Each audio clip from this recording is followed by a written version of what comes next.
کہ روزے کے بارے میں سنیے کہ کیسے کیسے فضائل احادیث میں آئے۔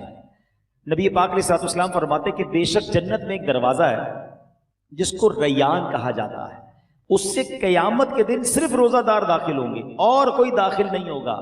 اسپیشل ڈور ہوگا جنت کا۔ آپ دیکھتے ہیں کبھی کبھی ایئرپورٹ پر جاتے ہیں یا کسی جگہ جاتے ہیں، ایک وی آئی پی گیٹ ہوتا ہے اور اس وی آئی پی گیٹ سے لوگ داخل ہوتے ہیں جو وی آئی پیز ہوتے ہیں۔ تو اے روزہ داروں تمہیں مبارک ہو کہ جنت میں وہ دروازہ ہوگا جس کو باب الریان کہا جاتا ہے اور اس سے روزہ دار جنت میں داخل ہوں گے۔ اور قیامت کے دن ایک اناؤنسمنٹ ہوگا، کہا جائے گا روزے دار کہاں ہیں؟ وہ لوگ کھڑے ہوں گے، ان کے علاوہ کوئی اس دروازے سے داخل نہ ہوگا۔ جب یہ داخل ہو جائیں گے نا تو جنت کا وہ ڈور، وہ دروازہ بند کر دیا جائے گا۔ اس دن ان لوگوں کو کتنی افسوس ہوگا، کتنی حسرت ہوگی جو رمضان کے روزے نہیں رکھتے ہوں گے۔ بلکہ ہمیں تو یہ چاہیے کہ صرف رمضان کے روزے نہیں، ہم اس کے بعد بھی نفلی روزوں کی بھی کوشش کیا کریں۔ ہر پیر کو روزہ رکھنا سنت ہے۔ اچھا ایک اور فائدہ دیکھیں، جو پورا سال کچھ نہ کچھ نفلی روزے رکھتا ہے نا، اس کو رمضان کے روزوں میں اتنی پرابلم نہیں ہوتی کیونکہ وہ عادی ہوتا ہے۔ Suddenly all of the sudden پورا سال گزرنے کے بعد جو اچانک روزے رکھنا شروع کرتے ہیں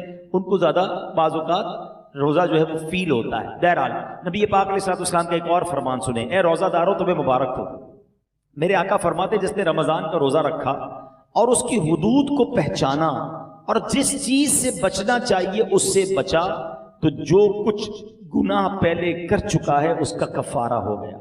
یعنی روزہ پچھلے گناہوں کا کفارہ ہے۔ روزے کی ایک اور شاندار فضیلت، نبی پاک فرماتے جس نے ایک دن کا روزہ رکھا، اللہ عز و جل کی رضا حاصل کرنے کے لیے اللہ عز و جل اسے جہنم سے اتنا دور کر دے گا جتنا ایک کوا جو بچپن سے اڑنا شروع کرے یہاں تک کہ بوڑھا ہو کر مر جائے۔ اچھا کوے کی عمر بتائی جاتی ہے کہ 500 سال ہوتی ہے۔